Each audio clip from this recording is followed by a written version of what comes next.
السلام علیکم ورحمۃ اللہ وبرکاتہ۔ بسم اللہ الرحمن الرحیم، والصلاة والسلام علی رسولہ الکریم وعلی آلہ وصحبہ اجمعین، اما بعد۔ میرے محترم بھائیوں، بہنوں، دوستوں، بچوں، بچیوں، رمضان کی برکتیں اللہ تعالی ہم سب کو نصیب فرمائے۔ اب تو جاتا ہوا رمضان ہے۔ ایک مرتبہ اللہ کے نبی صلی اللہ علیہ وسلم اپنے صحابہ سے فرما رہے تھے کہ بنی اسرائیل میں 4 انبیاء تھے جنہوں نے 80 سال اللہ کے راستے میں جہاد کیا۔ تو صحابہ افسوس سے کہنے لگے، یا رسول اللہ، ہماری تو عمر بھی 80 سال نہیں ہوتی، کم لوگ ہی اس عمر تک جاتے ہیں، اور جب 80 سال کے ہو جاتے بھی ہیں تو کسی کام کے نہیں رہتے، تو پھر وہ تو ہم سے بہت آگے نکل جائیں گے۔ تو میں قربان جاؤں ان صحابہ پر جن کی دلداری کے لیے اللہ قرآن اتارتے تھے۔ سبحان اللہ۔ ایک واقعہ یاد آ گیا، ایک آیت آئی، لا یستوی القاعدون من المؤمنین والمجاہدون فی سبیل اللہ۔ یہ آیت آئی کہ گھر میں بیٹھنے والے اور جہاد کرنے والے برابر نہیں ہیں۔ جب آپ نے یہ آیت سنائی تو اس محفل میں ایک صحابی بیٹھے ہیں، عبداللہ بن ام مکتوم، وہ نابینا تھے۔ وہ کہنے لگے، یا رسول اللہ، میں تو جہاد کے قابل ہی نہیں ہوں، تو آپ کا رب کہہ رہا ہے کہ گھر میں بیٹھنے والے اور جہاد کرنے والے برابر نہیں، تو مجھے تو اندھا اللہ نے بنایا، تو میں اس نعمت سے محروم ہو گیا، تو میرے لیے کوئی گنجائش نہیں ہے۔ تو سبحان اللہ، جبریل دوبارہ واپس آئے ایک لفظ لے کر، پورا جملہ نہیں، صرف ایک لفظ۔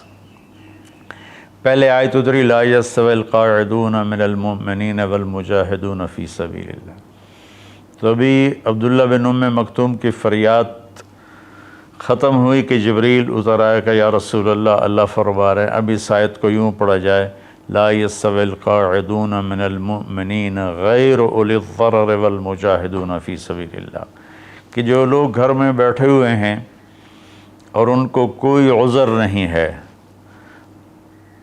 اور وہ اللہ کے راستے میں جہاد نہیں کرتے، تو وہ اور اللہ کے راستے میں جہاد کرنے والے برابر نہیں۔ ہاں، جن کو عذر ہے اور وہ اس عذر کی وجہ سے نہیں جا سکتے، تو ان کے لیے اتنا ہی اجر ہے جتنا اللہ کے راستے میں جہاد کرنے والوں کا اجر ہے۔ یہ ایک ایسی جماعت اللہ نے دنیا میں بھیجی، 1,24,000 صحابہ تو حج میں تھے، صحابہ کی تعداد اس سے زیادہ ہے، وہ 1,24,000 حج کی حاضری تھی۔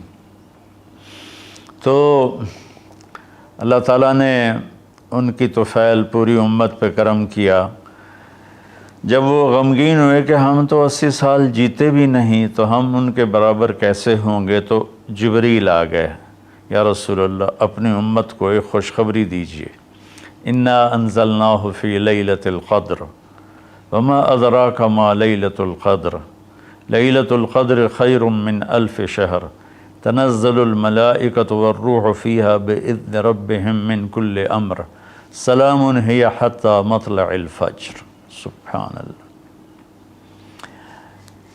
اللہ تعالیٰ نے فرمایا کہ ہم نے قرآن کو لیلۃ القدر میں اتارا۔ آپ پر جو وحی آئی، جس وقت آپ کی عمر 40 سال اور 6 مہینے اور 10 دن تھی۔ یہ 40 سال 6 ماہ 10 دن ہیں چاند کے سسٹم کے لحاظ سے، محرم، صفر، ربیع الاول۔ انگریزی مہینوں کے لحاظ سے آپ کی عمر اس سے بھی کم تھی۔ تو جبریل آئے پیر کی رات غار حرا میں 21 رمضان کہ یا رسول اللہ، اللہ نے آپ کو نبی بنایا۔ پھر وہ روایت الگ ہے، خیر۔ تو اللہ تعالیٰ نے یہ آیت اتاری کہ ہم نے قرآن کو اتارا لیلۃ القدر میں۔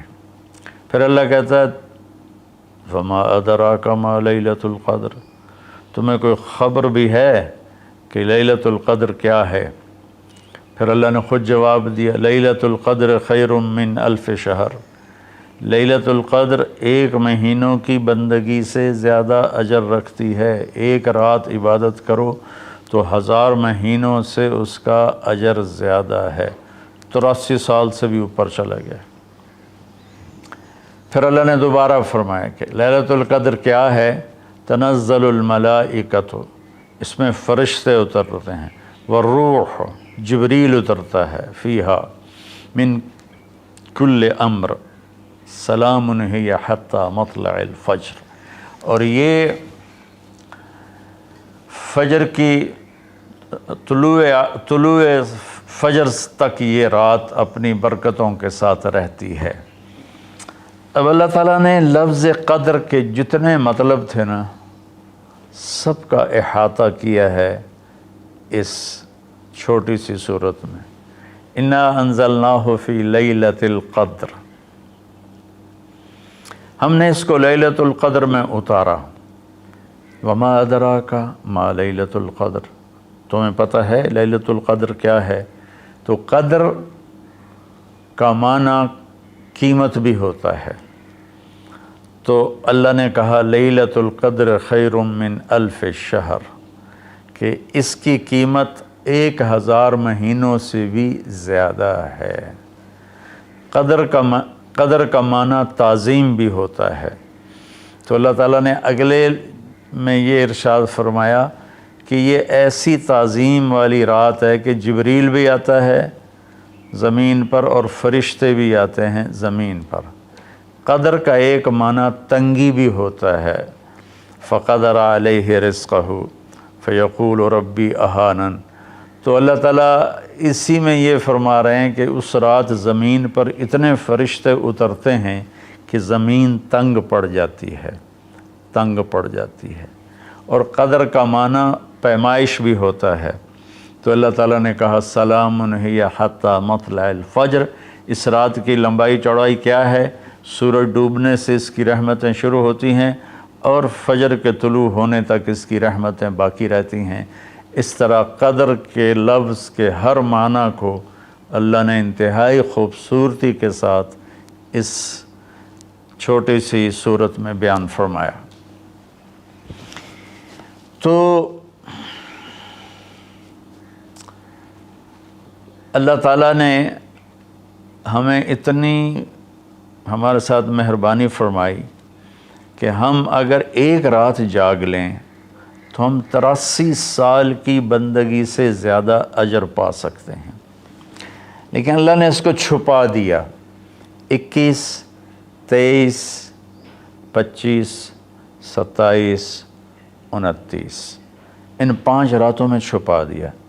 اچھا، چھپایا کیوں؟ کہ اگر اللہ تعالیٰ بتا دیتے کہ فلاں رات ہے، اور اللہ کو تو پتہ تھا کہ آگے آنے والی امت غافل ہوگی، تو متعین ہونے کے بعد پھر کوئی غافل ہوتا، نافرمانی کرتا، کوئی برا کام کرتا تو پوری امت پر عذاب آ سکتا تھا، تو اللہ تعالیٰ نے اپنے فضل سے اسے چھپا دیا۔ ایک تو اس وجہ سے کہ معلوم ہونے کے بعد قدر نہ کریں تو پکڑ آئے گی، دوسرا اس طرح کہ ہمیں 5 راتیں جاگنے کا موقع مل جاتا ہے کہ شاید یہ رات ہو، شاید یہ رات ہو۔